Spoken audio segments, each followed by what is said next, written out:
Hey, all, welcome to a special test episode of Triggered. That's why this wasn't advertised, why it's just sort of popped up. Those folks who might have caught our earlier episode today, we're doing a daily show. This is our first week of kicking it off, and our internet connection decided during the show to just go into the toilet. It was painful for the listeners. I apologize again for those people who had to try and sit through that. But we are now just basically, I got some great guests lined up tomorrow. There's going to be a good show.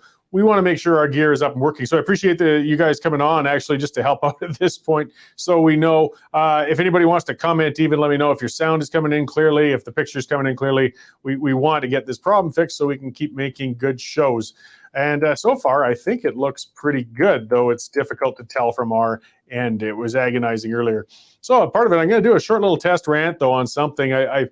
We've gone over this a lot in the municipal politics in the past and some of the other things. So those people familiar with the name Kevin J. Johnston, the pretty prolific and moderately crazed activist who came from Ontario into Alberta, ran for mayor, managed to get himself arrested and charged and sued and brought before human rights commissions and things all across the country.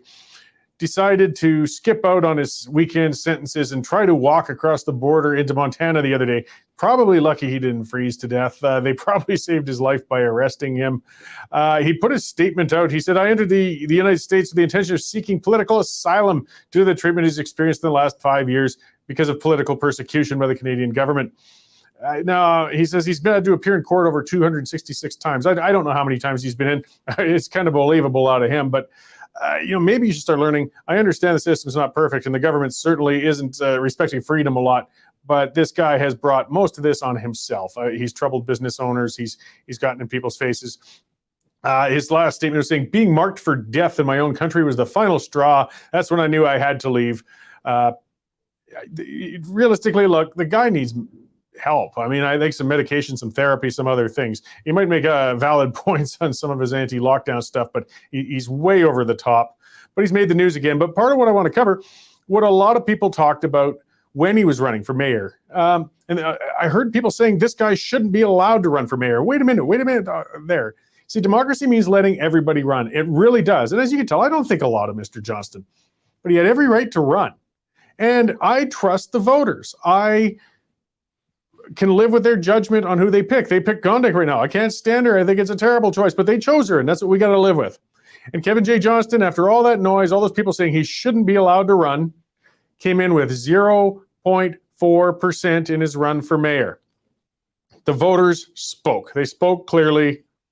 The guy was never a threat of ending up on the mayor's chair. We still ended up with a terrible mayor.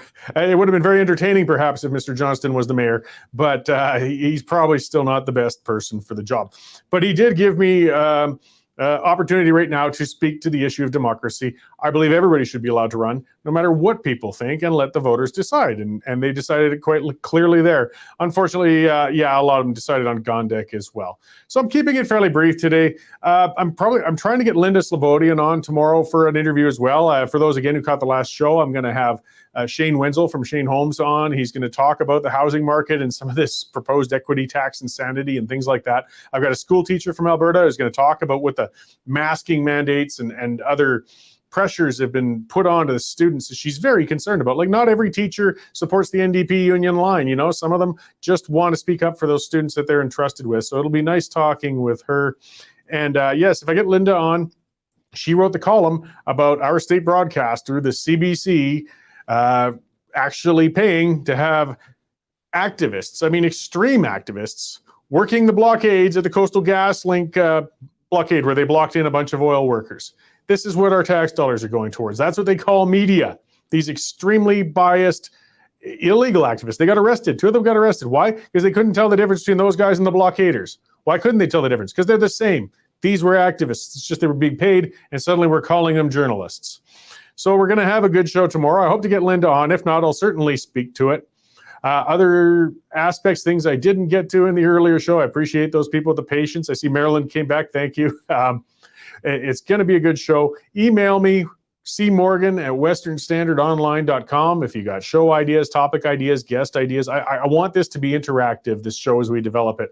I want it to be the stuff you want to hear, and we'll go back and forth. We won't always agree on things, but I want to cover those subjects. And that's what these interactive live sort of shows are about. The unfortunate thing is with live, of course, we get some of those technical difficulties that I'm still so embarrassed about that happened earlier today. But it's our learning curve. It's our first week. We got a lot of good shows coming up in the future. So I'll let you guys go. Thank you all for taking part in the test. It sounds like I've been coming in good for sound. And yeah, my face is still clear enough. I think I need a shave. That's about it. I will see you tomorrow morning at 11:30. We're going to have a great show. Tune in, join me, and have a good day.